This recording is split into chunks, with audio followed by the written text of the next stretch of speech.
conspiracies are all about covering up truth and what really happened. Teddy Roosevelt, the old president, so he was an avid hunter. He writes back saying that he heard something. He's talking like a Bigfoot type creature that was stalking them. And they were down in the catacombs underneath the Temple Mount. And they swore, both of them swore that they were down there and they were looking for the Ark of the Covenant, and they saw it right below the Temple Mount.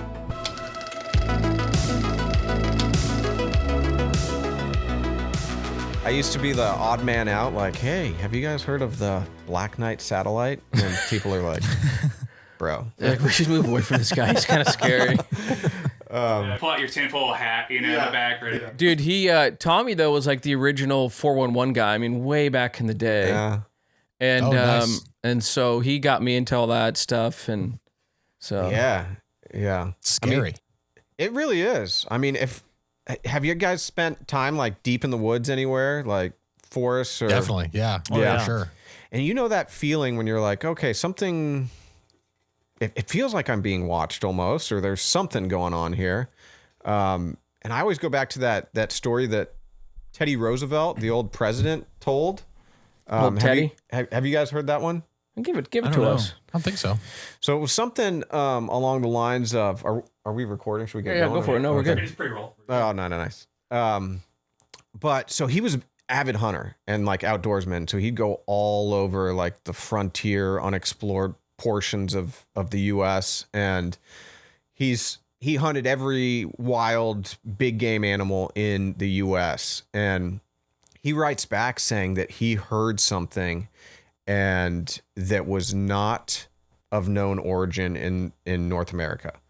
Essentially, people jumped on that thinking that he's talking like a Bigfoot type creature that was stalking them. And that's crazy coming from a former president, you know? Yeah. But yeah, the national parks are just so huge. In Colorado, we grew up, we were close to, 5-minute drive from the national forest there. And that led to like almost 1 million acres of like uninhabited land there. And you go deep back there and you can see how people get lost and you're like, what really happens? Dude, when we first moved in, there was a bunch of witch covens and some of the guys were going up on some of those fire access roads. Firemen were finding all sorts of gnarly stuff in there. Mm-hmm. Sacrifices and that's stuff. where we hung out and played. That was our playground as high schoolers. Some fun times. Yeah, but where the high school keggers happened, just up in the mountains, you know. Yeah. And, some fun times. So you guys are in Florida, yeah? We are. Yeah. Central Sweet. Florida. Central Florida. Did you guys grow up there? I did. Andy did not. No, I grew up all over. I'm originally from Montana, though. So, oh, nice. Okay. Yeah. Cool. Okay. Well, guys, we're so stoked to have you on. We're a big fan of what you guys are doing. For the listeners, you guys have 1.7 million subs, which is crazy, on YouTube. You guys cover tons of stuff, paranormal, ancient civilizations. You guys are solid believers. You're Hindu believers, right? Correct. Yeah. I go back between that and Mormonism. I think they really work well together. So They blend well. yeah. It's a nice balance between the two. Yeah. Mm-hmm. Well, it's like a hilarious Utah. show, and I love what you guys do. But welcome to No Longer Nomads, guys. Thanks, Thanks, man. Glad to Yeah. be here. Yeah. Yeah, It's like well- a long time. Heck yeah, we can get into it. So anyways, yeah, I'll tell you guys a little bit about us so you guys just know kind of some of our background. But Tommy and I, we were traveling around doing a bunch of mission stuff for probably a decade plus, Middle East, Africa. And we saw some crazy stuff, like people in Africa possessed by demons, and saw a bunch in Egypt, actually. Oh, yeah. We can get to some of that stuff. It Really? gets a little spicy if we want to. Tommy and I had a few encounters ourselves. And then anyways, like what's crazy too is my dad, who knows the blurry guys, he went on to speak on Muslims having dreams and visions of Jesus. And That's your dad. Yeah. No way. Tom Doyle, yeah. So we went on That a was a couple great times. episode. Oh, Yeah. right on, man. Thank you. He got an email, Josh, and was like, these guys keep emailing me about coming on the show. They're called Blurry Creatures. And I'm like, yes, of course, you need to go on that. And so he went on, and it was super cool. I was like a little nervous. I'm like, hopefully it goes well because, he's a little more pastorally, and I don't know if the audience will dig it. And I think they did, which was cool. So It he was spoke great. at BlurryCon. Yeah, I loved so. it. Oh, yeah. So, anyways, well, welcome, guys. Pumped to have you, and tell the listeners a little bit about yourselves and what you guys are up to. We are Ninjas of Butterflies. Yes. I'm Josh. That's Andy. We work for a company called Sunday Cool Tees, where we do custom apparel for churches, camps, small businesses, whatever. We just do custom apparel. Okay. I started doing content like for the company 10 years ago, and it started off as doing like just comedy skit stuff, primarily for like youth groups and camps and all this stuff like that. And then hired Andy on 6 years ago because he was just a really funny youth pastor, and I'm like, you want to come write for me and be in the videos and stuff. So he moved up here or down here, and so yeah, we were doing that for 10 years, 8 years, whatever. And then we're like, we just want to start a podcast. I think we were getting a little burnout on the comedy sketch stuff. Sure. Because it was just really hard to come up with a new sketch every single week, day in, day out, whatever. Yeah. So yeah, well, then we just started a podcast, and we had no idea what we were going to talk about, what we were going to even do. I loved conspiracies. Awesome. Andy was not so much into them, so it was a fun dynamic of having him on, and then my wife, and then our other buddy Andrew, who's on the pod. Just the different dynamics of like presenting conspiracy stuff and then like reactions to it. And so Yeah. we've been doing that for just over 3 years now, and it's been so fun. So Just, cool.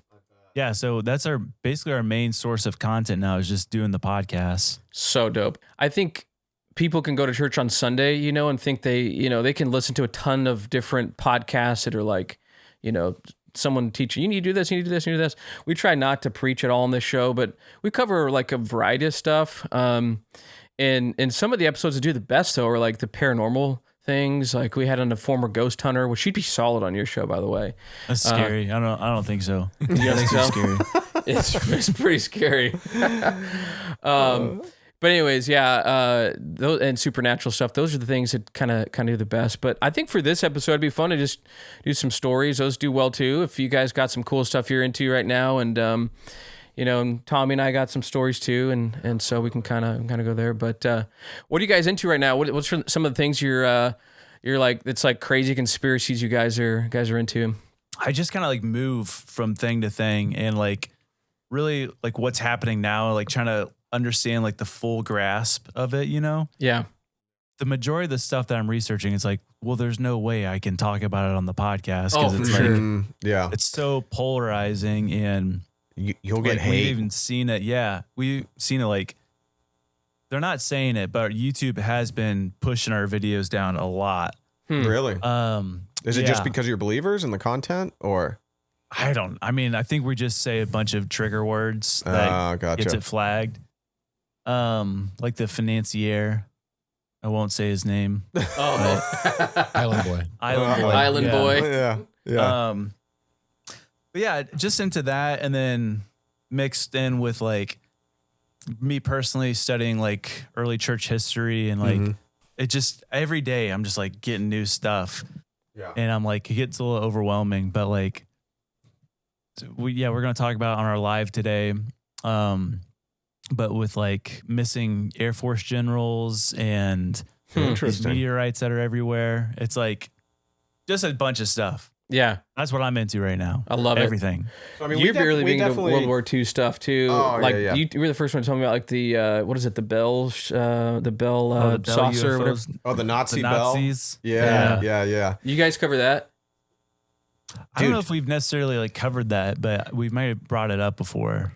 Dude, the Germans, their scientists and physicists were, top notch. Like Project Paperclip afterwards, the U.S. and Russia, the Soviet Union, rushing to get all the scientists and give them amnesty to bring them over and start working on their projects. Like, Yeah. they were ahead of their time. Like the V2 rocket, that Nazi bell, and then, I mean, they were the first ones to have a laboratory sustained fission reaction, Mm-hmm. They were just leaps and bounds ahead of us. It makes you wonder how. Yeah, I know. How does it like how are they that far ahead at that time and like not even close to where we were, to the point where like we don't care how many war crimes you've committed. Yeah, We exactly. want your brain. Well, there's like that's crazy. There's a movie. I think it's a documentary. I think it's called Indiana Jones. I think. Oh yeah, it's real. You should check it out. That's right. That's how they know it so much. yeah. I Yeah, think there weirdly is some truth to that. I think conspiracy wise, of just like how the Nazis were obsessed with like the occult They and were. like this ancient history and like finding all these ancient relics. Like they were like had armies going and trying to find like the Spear of Destiny, Yeah. Mhm. the That's crazy. Ark of the Covenant, and Yeah. like, but then you see like, okay, yeah, they were looking for that stuff, whatever. But then their technology was so advanced. So advanced. So it's like, was there something to that? Well, I mean, and then the Luftwaffe, the German Air Force, were feared. They were they were aces. They had the first jet fighter, and like our guys in the Air Force would see these guys cruise past them, 2 times their speed, and we'd be like, we're cooked.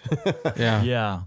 Tell us about the bell. Give us a little rundown of the bell. So I don't know too much about the bell. I do know that it was like a black site. I don't know if they called it that, but a top secret site where they were doing like unorthodox, crazy experiments. And from what I've seen and read, it had to do with like counter rotating magnetic discs, and somehow they, could get it to levitate. But that, yeah, like even the enclosure where they tested it and everything ended up being bombed. But who knows what was, salvaged from that operation. They also were working on what they called the America bomber. And what it was a long range, like bigger than the B-52, that could make it all the way to New York City, and drop a nuke is what they were aiming for. So I actually want to circle back this. We were talking about Ark of the Covenant. When we go there all the time. You can go up on the Temple Mount, and right below, the Holy of Holies is right there. They believe in the 1300s there's some French explorers down there, and they were down in the catacombs underneath the Temple Mount. And they both of them swore that they were down there and they were looking for the Ark of the Covenant, and they saw it right below the Temple Mount. And so, since it is owned by, at the time, it was owned by, was it the West Bank? Would it have been a boss? No. No, So- not a boss. So Jordan owned that. Jordan. Yeah, that's right. And, So there's controversy there. And so instead of like, let's open it up and go in and check this out, they sealed the whole gate up. They sealed it up. So people today are like, I think it's right below the Temple Mount, which is pretty crazy. So Interesting. That if we would ever be go there wild. sometime, we'll take you guys down there and we'll try to open up that door Yeah, we'll ourselves. find it. We'll figure it Yeah, out. we'll get it. I just always think back to that guy that happens to look at the Ark and his face melts off, And- From the documentary. Yeah. Yeah. Yeah. So I want to ask you guys about your podcast. Why do you think people are so interested in? We were talking a little bit kind of early on, like Tommy was into conspiracy stuff, and it's like back in the day, people the tinfoil hat, like kind of like looked down upon, and now it's like such a mainstream, and there's so much curiosity of like, everyone's believing something, and why do you guys think that conspiracy theories and all that are so big, and are you seeing that in what you guys do, and why people are they searching for faith? Are they curious about life? Are they looking for something out of the ordinary? What do you guys think? Yeah, I mean, I've always said it's just because people want truth, like inherently they just like, it's something inside of us that's been built inside of us. I think God's obviously created us to have always a push towards what is true. And sometimes that comes through, silly ways. We see that in our media, you watch a murder mystery, you want to know who did it. Oh yeah. And the people aren't okay with, like unsolved mysteries. It always leaves you wanting for more. And I think that's just a part of human nature to want truth. And so whether it comes through comedy version, kind of like what we do and talking about it, but at the end of the day, like conspiracies are all about covering up truth and what really happened. And so I think that's just a big part of it, and we see that more and more in our society where, AI videos are more prevalent than ever. And it's fun at the end of the day, but now news media is being fooled by it or manipulating real footage to push a certain narrative. And so I think people are just tired of that. And I think that's always just been, when you get lied to, you want to find out like what really happened. And I think that's just a constant state of being now. We are being lied to. Things aren't what they seem. And so I think people are just naturally curious by that. Yeah. What do you guys find that people like more for you with your content? Is it more paranormal stuff or more like spiritual warfare, supernatural? What do you guys think people kind of gravitate to? People love ancient history. Yeah. Like, I mean, if we're talking about like purely like based on views, like view count online, like we look at all of our stuff that has the most views, it's going to be ancient history, which is always fascinating to me because I'm not a history buff at all like Josh is. Yeah. And so I've just, it blows my mind that people, but now that we've started this podcast, my mind has been a lot more paranoid or a lot more like, I don't trust that at all. Where I used to be kind of just an ostrich with my head in the sand and kind of, I loved the story and I love the fun of it all, but now it's like getting real. But you look back in history, you just see so many of, it's always been about power and about greed and about control, and it just doesn't change. The tools change and the ideas change, but it's all the core same principles. So I think a lot of people just love the ancient history side of it. Yeah, and the mystery behind it. Yeah. You're always big into that too. Oh, yeah, totally. Yeah, absolutely. I think, I wish I knew further back ancient history. I'm good like World War I on, like know a lot of that stuff. Anything with, that explodes or goes boom, I always just was interested in, like how did this happen? How did these conflicts happen? Like World War I was brutal. Like we see the occult stuff with NASA. We've talked about that recently, where you have all these higher ups at NASA for almost 100 years now, just fascinated with, satanic worship and all these different practices that you like, why, like, it doesn't make sense why so many of these people in this organization that is being funded with billions of dollars. Yeah. Like, why are they, it's not like a hobby for them, like it's not just like, okay, everyone has their outside extracurricular activities. It's like they're headhunting these people who are fascinated by, or, like experienced in this type of occult practices. And it's like, if we don't care about it, then, if they care about it, we should care about it, because that should be alarming to us. Yeah. It means there's something more. I can't remember that quote. Was it Rockefeller or JP Morgan? Oh, it was JP Morgan. He said, millionaires don't look at the stock market or something, or like look at. Oh, let me find it. You guys keep talking. Yeah. But it's just there's it doesn't make sense to me. I don't know what to make of it, but you just see over and over again these people that are in control worldwide that are fascinated with the stars and with ancient history, and yet we just go about our day. It's just normal. It's not a big deal, but it's JP Morgan symbolism. said. Yeah, he said millionaires don't use astrology, billionaires do. Wow. Oh yeah. It's like, what do you mean by that? Right? It's just so weird. There's so much we don't know. What were you gonna say? Well, yeah, like the rich and powerful, symbolism is huge, like with them, and it's wild to see that. So you're saying that some of the top NASA guys actually have NASA or NASCAR? Oh, probably both. Well, yeah, NASCAR, okay. Sure. NASCAR's a gift from God. Yeah. So that's a spiritual gift. Yeah. No, but NASA, I forget the guy's name, but he was basically the lead guy in jet propulsion way back in the day, like before NASA even really started. And he was like a disciple of Aleister Crowley. Oh, yeah. And we talked about these inventions that he had for jet propulsion. They came from like these entities, and these entities were always like showing him how to build stuff. Wow. And the whole goal was for man to travel the stars and stuff, which is so weird. And that's like Elon Musk like motto too, is like SpaceX to the stars or whatever. It's Yeah. like, Yeah. Ad Astra. It's like, And Tom DeLonge too. yeah. Yeah. Did he have a band or a company started To the Stars or something? Yeah. Yeah. He is a funny character. Yeah, that's crazy. You guys covered Freemasonry, right? Recently, right? Oh yeah, always. I think every other podcast we bring up Freemasons. That stuff's crazy to me. We had someone on recently who was maybe 4th or 5th degree, but he got into some spicy stuff, and And so all that secret society stuff to me is fascinating. And that's just passed down from the Templar Knights, right? That's what they claim. Yeah. Yeah. I don't know. Yeah. Yeah. Wow. What did you guys get into on that one with the Freemason stuff?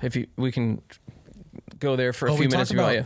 We talked about how several presidents were 33 degree and whether they were honorary or not. But it's and like within NASA too, like Buzz Aldrin and Armstrong.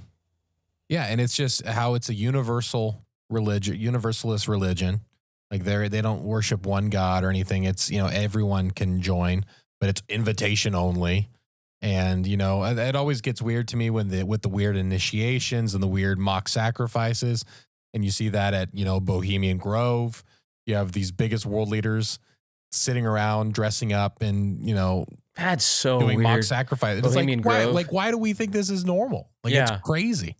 And so the Freemasons, it's because it is a very ancient practice. Yeah. And just from my great grandfather, he was a 33 degree Mason. He actually built the first Mason lodge in Apopka, which is in Central Florida.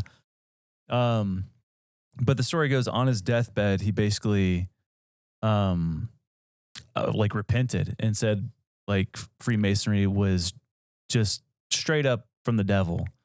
And it's like a lot of people are like, well, it's just a club for a bunch of old dudes that just want to hang out.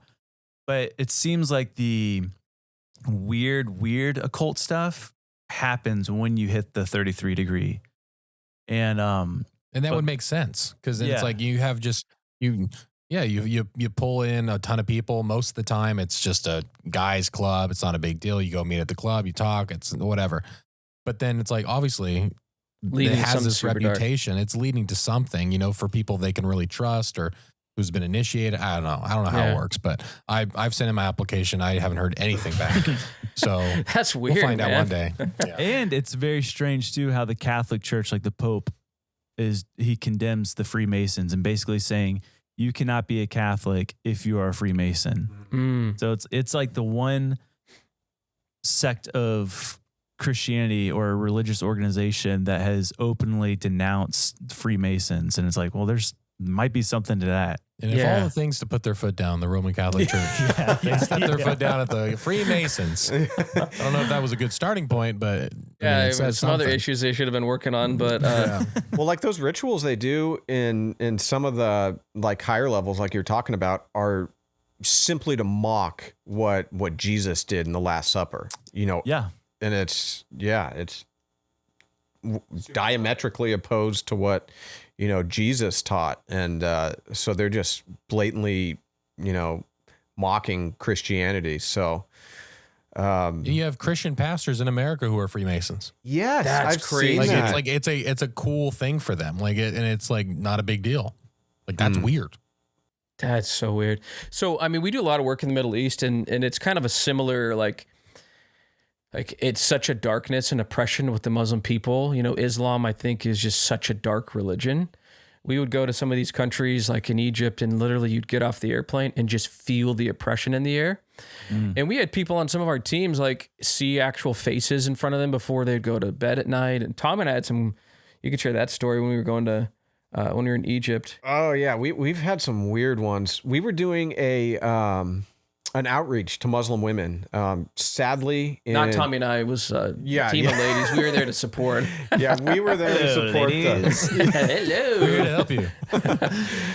So we went over there, and it's just so cool to see these families out in the middle of Egypt, not a rich area by any means.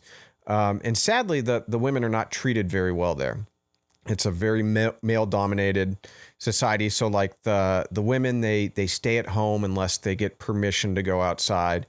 And the men kind of joke. We would do clinics to help with medical needs and eyeglasses and different things like that. And the men would joke on a couple occasions. They'd say, if we have time, the man will come and he'll bring the kids. If we have more time,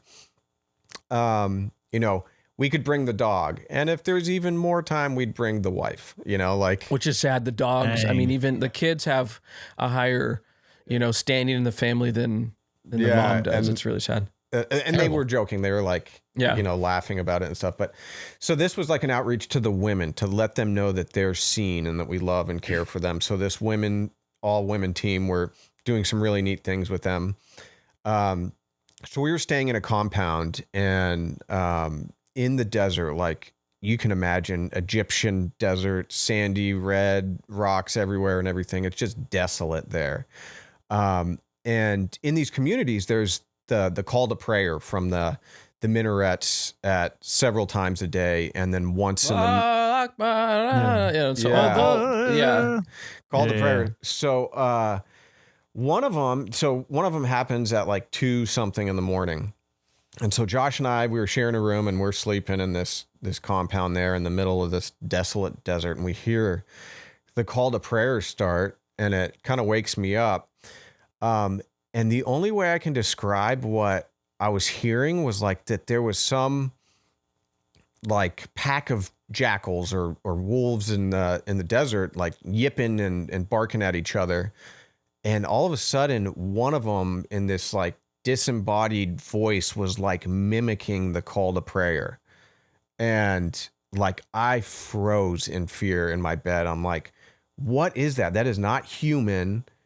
That is not an animal. And it was just like, I was so freaked out. So I look over at Josh and I'm like, Josh, do you hear this? And Josh says, I'm so glad you're awake. And I couldn't move either, like just paralyzed in fear. It was the call to prayer. You could hear the man singing, but underneath it was like this disembodied voice that was dark and twisted, and it was like howling with the call to prayer. Oh my gosh. And so what's crazy about Egypt in particular is the culture there. Like Aladdin, they have the magic lamp, and the genie comes out. So genie comes from the word jinn, which is like what they call demons there. Oh, cool. And so jinns are all over the place, and they have magic lamps all over the place too. So like when we haven't been there in a while, but when we'd bring teams, people would want to bring like trinkets home and all that. And it's like, yeah, maybe we leave the magic lamps here. Don't want to bring that home. But dude, like it is everywhere in their culture. And so were you finished with that, or I was going to share one more thing. The interesting thing is like, so it was just so evil what we were hearing. So Josh and I just prayed aloud, like in the name of Jesus, be gone, whatever this is, you have no effect over us. And as we're praying, I kid you not, like the shampoo bottles in our little bathroom flew off the wall. And so we're like, okay. Like it was something going on. Oh yeah. And then the next morning, every single team member was like, I had this horrific nightmare last night, like super demonic, paralyzed nightmare. But it's interesting because we think, in hindsight, looking back, we think it was like the enemy trying to scare us out of there. Because the next day, of the 200 women, like they turned a corner and really opened up to the team. Many of them gave their life to Christ, which was huge. Wow. Awesome. And ripple effect through those little communities, so yeah. But so this was crazy too. So there's some lady that was like, oh, there's Americans coming, and she traveled a couple days just to come meet us. Mm-hmm. And so it wasn't uncommon, like, oh, there's some Americans coming, we can get some prayer. So this is where it gets pretty crazy too, and you can kind of finish it up or whatever. But this lady comes and she says, hey, can I get some prayer? And I was like, yeah, sure. So like, people come up from time to time, we'll pray for them. Hey, Lord, pray that you'd bless them, the need. And so I think I was praying over this lady and just praying real quickly, and pray that she, I don't know what the needs and wants of her heart, Lord, but you do. And it's just like a simple prayer. And she looks at me kind of like upset, and she's with her family and she's got her kids with her. Like, that's it? Like I need more. I came all this way for nothing. Then we find out that she traveled here for days just to meet the Americans to get prayer. And so she was like, can you pray again? Can you guys pray again? Because my mother-in-law doesn't believe me. She thinks I'm a liar. I was like, okay. It's like, we can pray. And like at this point, Tommy, I think we were open some other people, because I'm like, I don't want to just be putting my hand on this lady praying for a while. It was wild because it's like this half like collapsed building in Egypt at night in the middle of like this kind of not safe town to be in if you're a believer. And so we kind of snuck in to go to this underground church service there.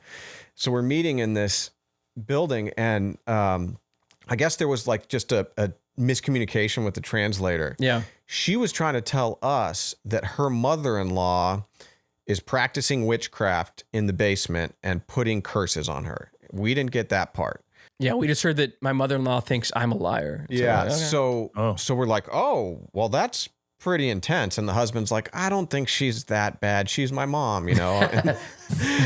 She's got a crystal ball. She's got good intentions with it. So we got a different translator, and I started asking her more questions, and apparently she has wanted to go to churches. She had seen imams For 3 years. stuff. She couldn't. She couldn't go into a church for. And nobody could help her. But whenever she would approach the threshold of a church, she would start seizing and then wake up when people could escort her out. Like eyes would roll back in her head, and she'd start flailing. Yeah.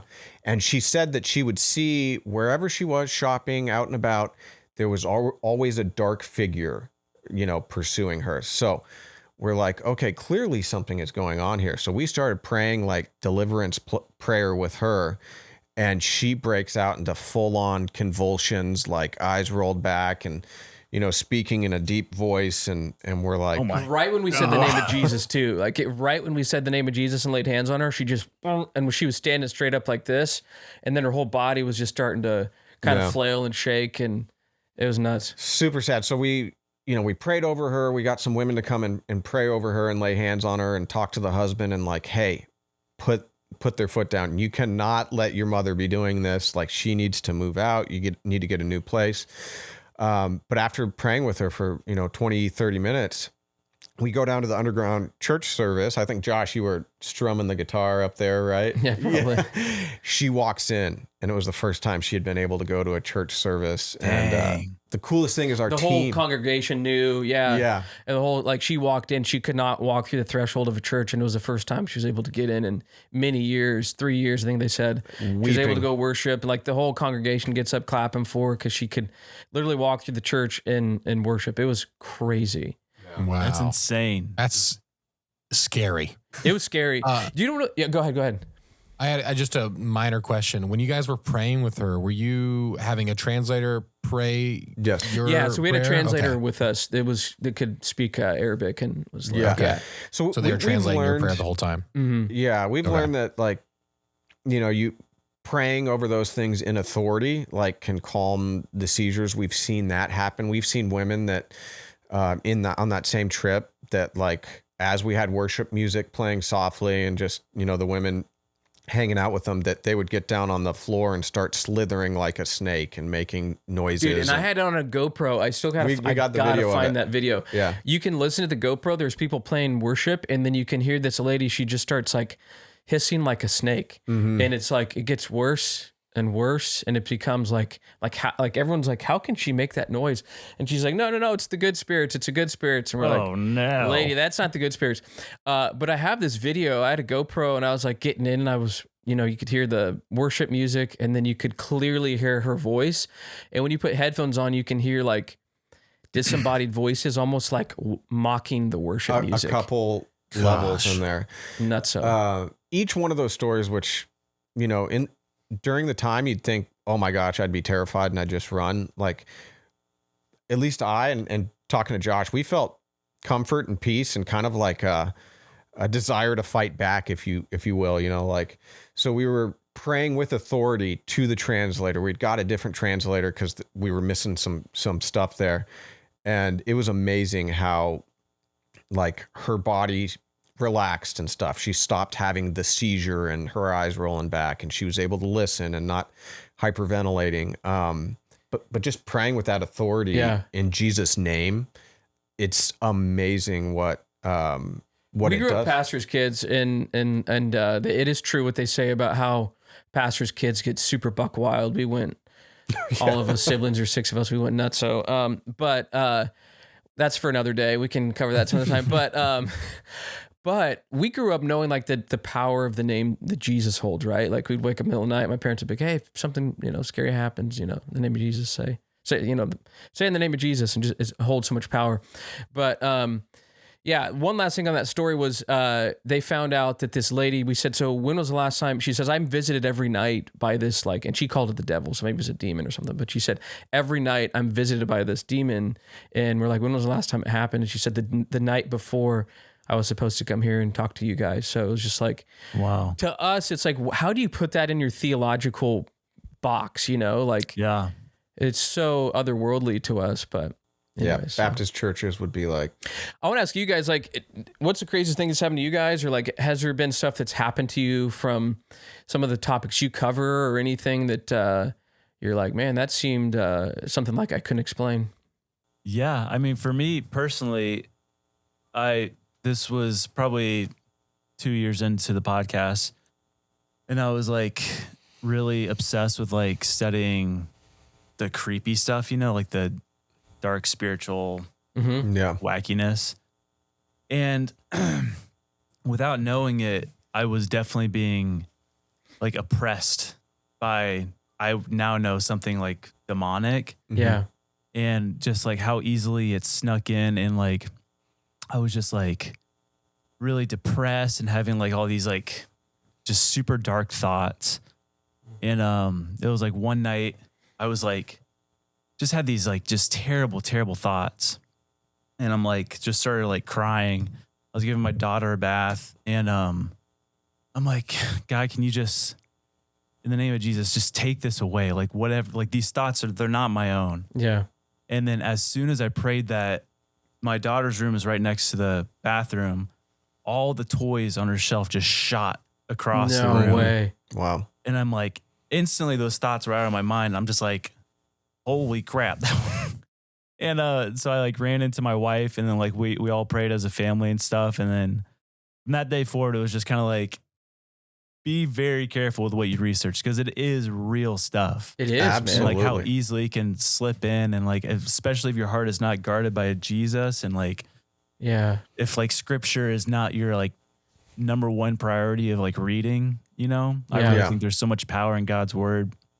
And like, that was a huge revelation to me. And like, yeah. So That's that was a crazy thing that insane, dude. happened. That's pretty wild. recent. Have you had anything Yeah. else since, or is that kind of... Well, I talked about it a couple weeks ago, but also through this season, I've developed like crippling anxiety, like panic Dang, attacks, man. and like really out of nowhere. Mm-hmm. It started like 2 years ago, and it's just been a part of my life for the past 2 years of just like afraid to travel, afraid to leave the house, you know, like just I would have like severe panic attacks. Dang, man. Brutal, man. I'm sorry to hear And, that, man. Yeah, but I've been doing this this therapy thing called EMDR. Okay. Mhm. Yep. And it's been revolutionary. It's been just the coolest thing. I thought it was bogus at first. I'm like, there's no way me watching this dot go across the screen is going to fix my anxiety. Yeah. But it was like a month ago that I was doing it, and like it was all about, because we were going to California. So I'm like, dude, I'm so scared to get on this plane, like feeling trapped. I'm like, I'm going to freak out. And so we were doing it, the session, based on like, what's this fear? You Yeah. know, like how can we like reroute your brain to where it's like you don't feel afraid of being on the plane? And did you have that before, Josh? Like, scared to No. fly or anything? No, not at all. I like, in fact, right out of high school, I was like traveling the world. Like I was super like on my own, cool with whatever. And so we were doing it, and then like all of a sudden, like, cause the whole thing is like, he asked like, what are you feeling in your body? You know, like, and it's like, you really feel like the onset symptoms of like a panic attack, like when you're doing it. Yeah. Yeah. So I'm like, yeah, my head, it's in my chest, you know, like super tight. And we just kept on doing it. And then like, I felt it like, this is so weird, but I felt it like leave my head and go to my chest. And I said that, and he's like, okay, yeah, just focus on that. And then it just like took the biggest turn ever to where, because when you're doing the REM, because it activates REM in your brain, which is the same activation like when you're sleeping, like in your dream state, you know? Yeah. So it's like you're awake, but your dreaming brain is activated. It's super weird. I don't understand the science at all. But I was doing it, and then like I literally felt this thing in me pull up to like a ball thing, and it like went right outside my neck. And I'm like, what in the world? And then like I just like envisioned this thing being like almost like a giant leech, but like a demon. Yeah. That's And crazy, I'm like, dude. And I'm so not like this charismatic over spiritualization kind of stuff. This is just what's happening in the session. And I'm like describing it. He's like, okay. And I'm like, then all of a sudden, like I envision like an angel standing by me with a sword, like ready to chop it off. Awesome. That's dope. And I'm like, what? I'm like, I don't know what's happening, man. And he's like, just keep going. Yeah. I'm like, this is all the anxiety. And it's like, it was just this thing. Cause at first I thought it was like, I envisioned it of like part of my blood. Like I just have anxiety. That's just what I am, you know? But then it's like, it moved to where it's like now outside my body, but it was still like attached to me. I'm like, there's no way this thing can leave. I've lived with it for 2 years, and like, I'm just like going back and forth. And then like, I just like really felt God being like, you can take it off. And so like, I remember I was like envisioning myself, like, this is so weird, standing on a cliff overlooking the ocean. And like, I grabbed it and I'm like screaming, and I like ripped it off and I threw it. And then instantly, like, it was like this freaking UFO thing. It was like a beam of light on me. And like, I was like right in front of Christ, or Christ was right in front of me. And I like fell at his feet. And like in the session, I was just like bawling my eyes out. Wow. I'm like, Golly. what the heck was this? I'm like, what did you do to me, man? Like, this is so weird. I was afraid to get on a plane. Now I have like a leech demon coming out of me. Like, what the heck? But yeah, all that to say, there's times where it's like I get to like a little anxiety, but in no way has a panic attack come into my life since Bro, that is starting this awesome. process. And it was like, it's so weird. And like, and it just makes me just with the whole 2 years ago with the dark thoughts and with this anxiety and stuff, it's like, man, it's so crazy how you can just look into something too much. Yeah. Mhm. And how it can take a hold of you, you know? Yeah, absolutely. 100%. But yeah, that was a crazy thing that That's happened. so, man, thanks for sharing that, dude. That's crazy. Yeah. I mean, with all our work we do in the Middle East, we literally feel like Ephesians 6 is like literal, you know, putting on the armor of God, especially when we go into some of those dark places.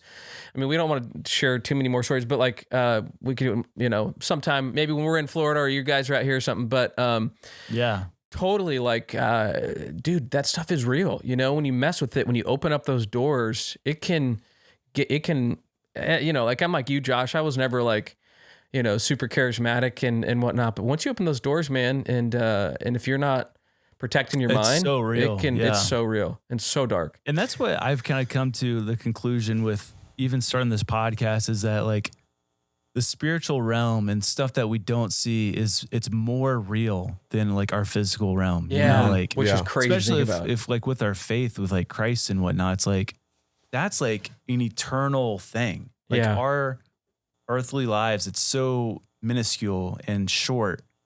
And it's like, but there's a whole realm out there that's way more real than our realm. Yeah. And so like to ignore that or be ignorant of it, I think is foolish. Totally. Mhm, I absolutely. agree. Andy, how about you, man? Anything in like anything like that? Man, I mean, any visions like that? Any leeches? No leeches. I had something kind of similar where I was dealing with, like, it was in the middle of the night. I was dealing with a lot of shame and anxiety, and I was literally praying at night in the bed. I feel like I was hyperventilating, and I closed my eyes and I'm just praying, and then you just see black, right? Yeah. And then after a prayer of just pure, just like begging God to just like, I'm like, I want you to take this from me. I know you're able to.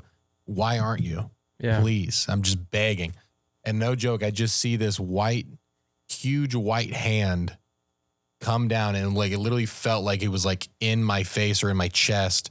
It went past my eyes, and I just see the arm, and then I see the closed fist come back.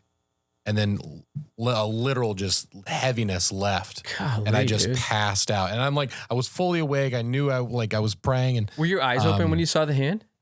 no, I just had my eyes closed completely, okay. just like squeezed shut. And that happened. And that was like the weirdest like spiritual thing. Yeah. But I had Wow. and it's a long story, but I had a weird, it was one of those moments in my life where I really hadn't had a lot of these discussions about the spiritual realm. I was a youth pastor. I just was a normal youth pastor, just trying to live my life. And I love being scared and stuff like that. So it was Halloween night. Guy who, a buddy of mine who used to go like ghost hunting and all that stuff for fun. He would just like literally get hired on his like as a side gig to go places and go ghost hunt. I'm like, dude, please take me along with you one day. And on Halloween night, he invites me. I'm like, oh, this is perfect. This is great. I love horror movies. I love going to haunted houses. I'm like, this is awesome. Yeah. So we go to this place, and it's this building that has multiple businesses inside of it. You know, like one room's a salon, it's all tiny rooms, and people rent it out for their own businesses. And the guy lives upstairs, basically saying like, you know, people keep saying they see this like little small girl in a white dress. And it's been years, like people who have different tenants who don't know anything about the history of the city or the town or the building keep seeing this thing, and they've left and whatever. And so we go there, we set up recorders in all of the rooms, and we just get there like at 10 o'clock at night, and we're going to be there for a few hours. And I'm cackling at this point, you know, because it's just like my buddy's like, if there's any ghosts in here, speak to us now. And I'm like, this is ridiculous. Like, I love it because I'm like, I'm on edge. It's scary, right? So I'm eating it up. And at one point I'm following them around, but I'm like, I'm not scared enough. I want to really get scared. Yeah. So I take a right. Tommy looks like I'm crazy. I take a right, and I go down a hallway by myself, and I'm just like, okay, let me just feel it. And it comes to a T, the right to the left, and there's a room. Like, you know, the hallway breaks off to a longer hallway, T. And I take a left, and behind me I hear something. And that kind of spooked me because it literally sounded like a person. And I'm like, he told us we're the only people here. There's only like four of us. Four of us here. And so I run back, and I just go with them. And later that night we go into a room, and they have one of those radio signal things where it's like, it goes from like yellow to red, and there's a whole spectrum. Yeah. And so we turn off all our phones. Everything's turned off. They test it to make sure like it's working. And so we're sitting in this room. He's asking a bunch of questions over and over. And this is like a 3-4 hour long period. And we're in there.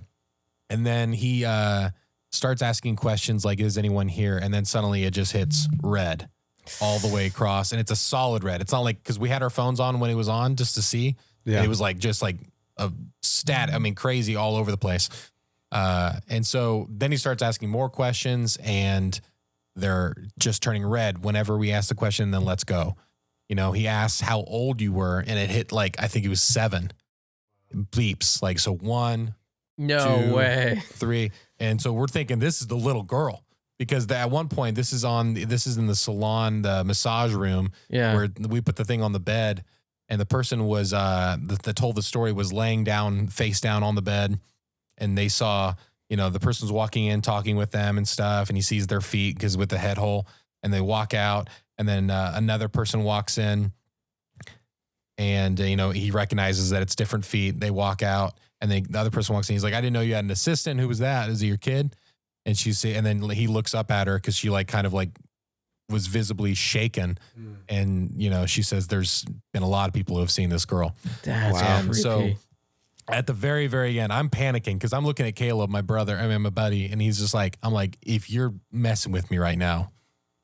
And he's freaking out. I could tell he's freaking out. Wow. And he's the ghost hunter that does it? He's the ghost hunter. Okay. And he's freaking out. And then they ask, you know, like, are you ready for us to go? Do you want to talk more? And there like, it was kind of silent for a little bit. And then he says, do you want us to leave? The thing turns red and then pivots 45 degrees. Wow. What? And we're literally like the only people in the room. We're just staring at it. We've been in there for like an hour, it felt like. And then we immediately leave right after that. And he says, you're not allowed to, you know, follow us home, anything like that.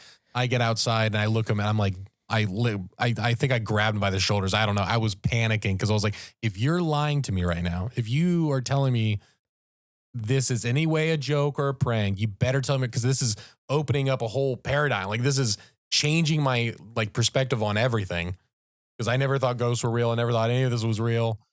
And he said, dude, 100% I wouldn't do that to you. And then I went back to the church. I was a youth pastor, so I had to preach in the morning. So I had to get there really early, and we lived outside of town. So I stayed the night at the church in my office by myself, and I was paranoid the whole night. It was awful. That's awful. And then a couple weeks later, he sends me a recording. He says, dude, this was, I got a blip from the room upstairs. Yeah. And I'm like, dude, I'm pretty sure that was the room that I heard something in, because I told him about it. Yeah. And he plays me the audio recording, and he he edited it so like it was a video, and so it had like the waves on it, and he put captions of what he thought it was, and it sounded like my name is your Keegan. name. No, it said the words. It's what it sounded like. It said, my name is Keegan. Like that's what, like, because that's what he put it. He thought he heard that, so we put it in the captions. And so for years, I'm like, this is crazy. This is so wild that we heard something. And then years later, I'm here and we're doing the podcast. It's like episode 11. No, it's like 4 or something. It's a 4. Yeah, it's like it was our Halloween episode. Yeah. And we're just like, oh, Andy, tell your ghost story.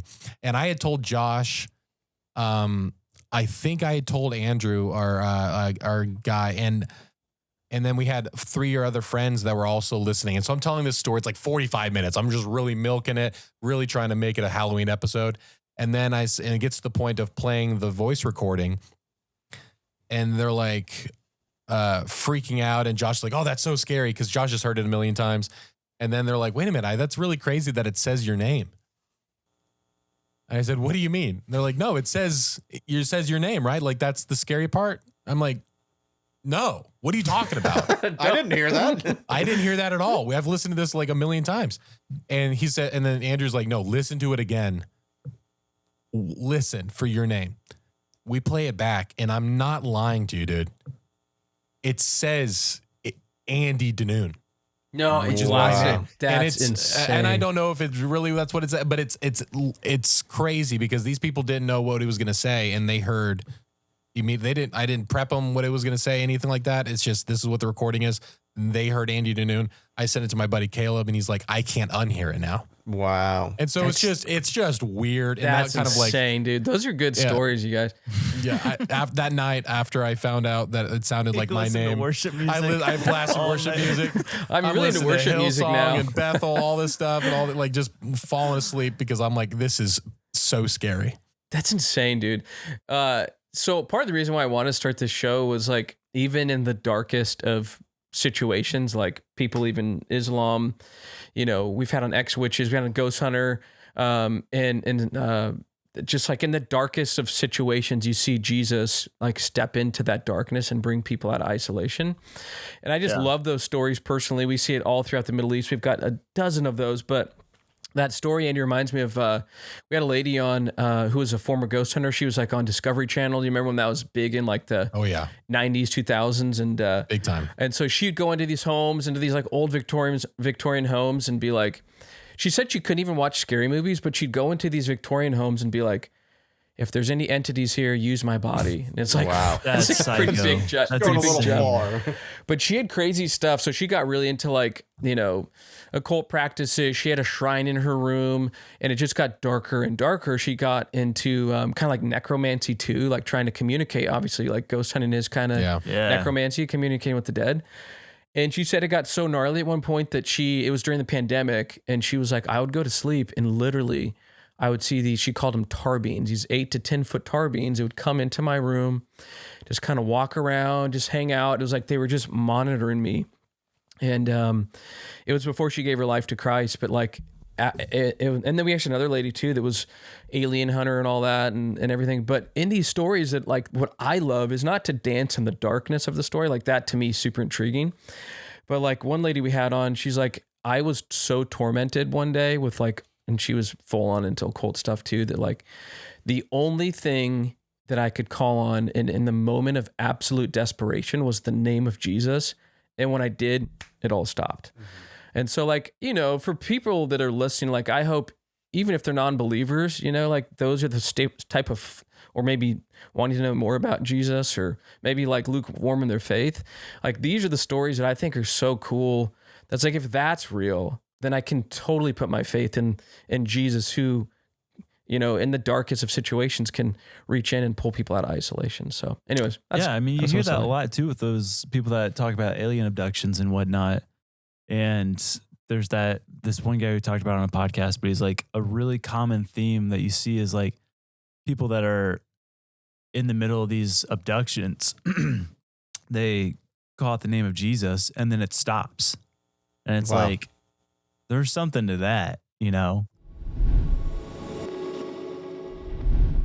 But I definitely believe like scripture like talks about those supernatural things, you know, like even with, what was it? Saul with Samuel, with like his basically ghost coming back, and it's like, okay, well, there is something to calling up the dead. But I think the emphasis is just like, God's like, this stuff, it's real, but it doesn't matter compared to what I've called you to do, you know? And Jesus, I think, speaks through that. I mean, he knows where you're searching, and sometimes maybe it's not, I think it's a possibility that he can scare you into realizing like you're fooling around too much. Yeah. I mean, that's like what King Saul did. It's like he went to go get an answer from the dead, and then suddenly Samuel shows up, and that terrified him. And it was basically like, you're dying tomorrow. But I think, I mean, I think that something like that situation of like the ghosts and stuff, that scared me straight. Yeah. You know, I sure. didn't want to touch with that stuff anymore. I didn't want to mess with it. I had a much more respect for whatever is out there, you know, whatever, just dimension that is within our spiritual realm. I mean, I have a lot more respect for it now, and I'm not going to be touching that. And so I think God can use that in a lot of ways. Like you see these people who have acid trips and, you know, ayahuasca, all this stuff, and somehow all over the world see the same entities and have the same experiences in the same realms. But yet you also have in the verse of that, you have people all across the world calling on Jesus' name, and it works. And so you have these opposites, and it's like, okay, you have this obvious evil and you have this obvious safety that you have. It's like, you know, like those things have to be intertwined. You have the choice to choose one or the other. Yeah. So I love that. Well, and the Bible doesn't conflict with it. You know, it actually it proves that, hey, necromancy and that stuff is real. Don't do it, but it's there. Just like the Saul story you were talking about. And, it's crazy. I heard one of my friends when I was younger, growing up, he had witnessed some weird paranormal stuff, like 12 years old. And he told me something that stuck with me to this day. He was like, the more you think about and talk about the paranormal and supernatural, the more that you can get involved. And, you know, after he told me that kind of stuck in the back of my mind. And my first like demonic encounter, besides this one in Egypt, happened only like a couple months later, when, you know, we'd be talking about, oh, I wonder if there's aliens, I wonder if this, and talking all our scary stories. So like Josh had said, the Ephesians 6 is key. Like praying on the armor of God, if you're like dabbling or talking about stuff that's getting pretty intense, sure. That's huge. Going into places where you know there's darkness, it's big time. It's big. Hey, another cool story. We were down south. This is on the good side of things. We were down in the Negev desert in Israel, and we had a team of like 25 with us, and Tommy and I were taking them through the land and hiked the Jesus Trail, which is super cool. You go from Nazareth to the Sea of Galilee, and then we worked in the West Bank with Palestinian people, and then we camped out in the desert with some Bedouins. And so this wasn't like a rented tent Bedouin. This was like, we had no idea where we were going. Someone picked us up on the side of the road, and like we knew that this Bedouin like family was here. And they're like, so they meet us on the side of the highway, which is pretty dumb to do with a team bigger 25 people. Yeah. Like, let's just go in the desert. Let's see how it goes. We're going down with this team. It's like an adventure team, young adults, and hey, we're serving all the people groups in Israel. It was super cool. Palestinians in the West Bank, Holocaust survivors, and then the Bedouins. So all the big people groups there. And we had a friend that knew a Bedouin that lives in the middle of this national park, and they were willing to host us for a night to stay out and get the, kind of. And to us, it was like, oh, heck yeah, that sounds like a fun semi-nomadic experience, living with the sheep and the goats and a tent out there. But so we go up, we get dropped off at the camp, and it's just strikingly beautiful there. It looks like the Grand Canyon. Gorgeous. Yeah. So the host walks up, and she sees Josh and I. We're leading the team. The team's behind us. We all got our bags for the night and everything. And she looks at us, and she... Talking about the cube, too. Yeah. She looks at Josh and I, and she says, I've seen you before. And we look at each other, and we kind of laughing, like, is this some sort of humor, like, that she's got or something? But she looks even, straight faced and just says, I've seen you before. She points to Tommy, she points to me, and the team is like, at this point, we're all like, wait, what? We've literally never been here, middle of the desert. And she says, you both were in my dream last night. Whoa. Yeah. That's amazing. Yeah. So like hair on the back of our neck is Everyone's standing like, up. oh my goodness. And she's like, and I knew you had a message for me. And so she doesn't speak fluent English. She speaks like Hebrew, Arabic, Badawi Arabic, and a little bit of English. So we spent that whole night trying to share Christ with her. And we use this thing called the EvangeCube. It's kind of like a Rubik's Cube that's got pictures of, Christ's death, burial, resurrection, and everything. And it was the most surreal experience to have something supernatural like that happen, where she had literally seen our faces, and we get to, spend the evening sharing Christ with her, like, who otherwise would never have that opportunity. So it's pretty rad. Yeah. That's incredible. Yeah. One of those things where it's just like, Lord, I don't know if this is the right call to go out here with the team. Like, it was kind of risky, and then it was just so confirming and cool to hear, like, clearly the Lord had gone before us. And like, when we had heard about that, our dad does a lot of work in the Middle East. He hears a lot of people that have crazy dreams and visions of Jesus, but like, to hear one like that was pretty rad. Like, oh man, clearly the Lord has been here and wants this woman to become a believer, because there's so many people that are now starting to go through that tent. And so anyways, if you guys come to Israel sometime, we'll go visit her. Dude, I would love to go to Israel with you guys. That'd be so rad. Bucket Dude, list for sure. When we do it, so we kind of grew up going there because my dad was leading tours in like the 80s, 90s, and it has been close to, I think, over 100 times now, which is crazy. But we wanted to do it so it's like the trips aren't just your typical like site to bus. We have some awesome adventure stuff. Like, we got a lot of friends all over there, and put together some really, really cool off the beaten path stuff. Like, got in good with the national park authorities. And so they even let us use some of the sites for like special events and exclusive stuff we can do, which is just pretty epic. That'd be awesome. That's awesome.